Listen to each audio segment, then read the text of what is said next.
Hey folks, Phil the Bee Man here. Thought I'd talk tonight about moving bees. I'm wearing my veil because the mosquitoes are wicked. You can maybe see them in the camera there, maybe not.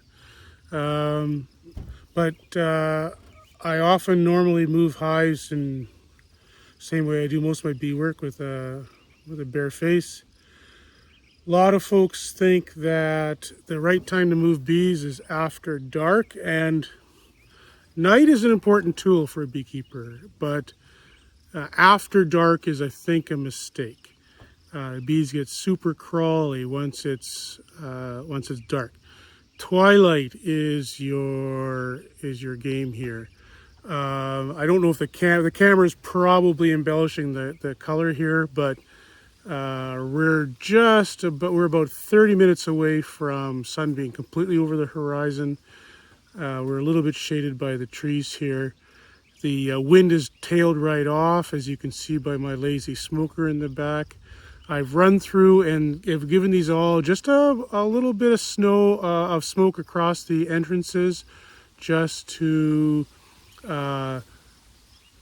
let whatever bees. It was a warm day, so there was lots of bees just sitting out on the step enjoying the evening, and the smoke has let them all kind of quite comfortably walk in.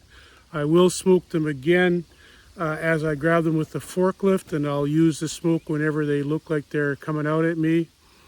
But my goal would be to have this load of bees on the truck before dark, and ideally strapped down and on the road before dark. Then once I'm on the road, then I am the breeze from the travel speed will help keep the bees cool and calm. And then when you get to the offloading site, you want to kind of work fairly quick. That's not a time for a coffee break. You get to the site, the bees are still cooled from the drive, and get your straps off and get those bees back on the ground before they even know you've stopped moving.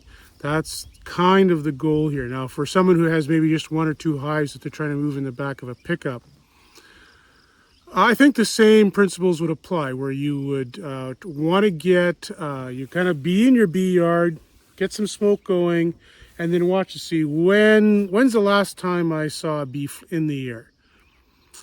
If that was 10 minutes ago, it's time to rock. And then very gently, you want to do this with as few bumps. Bumps are okay, but not a series of bumps. Every time you bump a hive, you kind of wake it up a little bit more.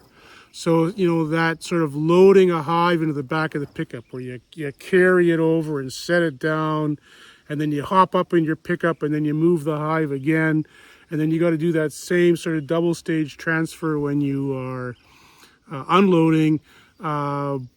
That's going to have them pretty woken up. And that's why beekeepers will favor sort of open deck trucks, where you can get stuff on and off in a single step. All right, I'll leave this run, and I'll try to pick up some hives and show you what's going on.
Okay, I got most of them loaded up here.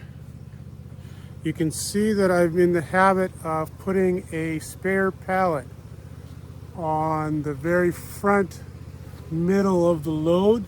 That helps keep those first few lids that like to get caught in the wind, keep them under control. Hives, for the most part, are fairly happy with me.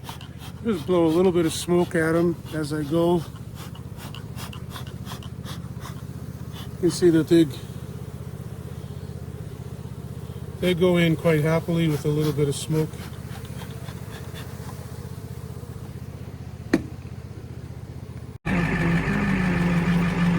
Okay, here we are, all loaded up. It's way darker than it looks on the camera. When I was growing up, the person that taught me to move bees said, leave the truck running, it's soothing for the bees. I think the smoke does more good than that. But what is soothing is knowing that your truck is going to be going when it's time to move. I always get a little... I've only had a couple adventures of total breakdowns, but you know, it's you get those bees on the truck, and at you know, 6 or 7 tomorrow morning, no matter what, they're going to fly no matter where they are. So you better hope they're on the ground where you want them. And I'm driving my old girl, the 1-ton. My big Chevy is got problems with the fuel pump right now, so it's the 31-year-old truck is doing the work this year. And so I got here 16 pallets, 64 hives on the truck. So away we go.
it ended up starting to rain while I was unloading these. I kept the bees pretty quiet.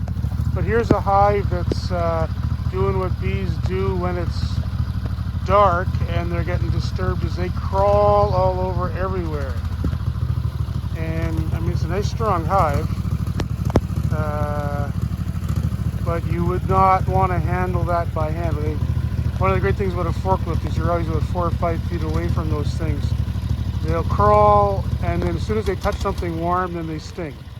Oh, my forklift just decided that idling that wasn't long enough. Anyway, there's the bee set down. There's the empty truck. And the spare forklift I have to put back, or the spare pallet that was on top to hold the lids down. All the lids managed to come.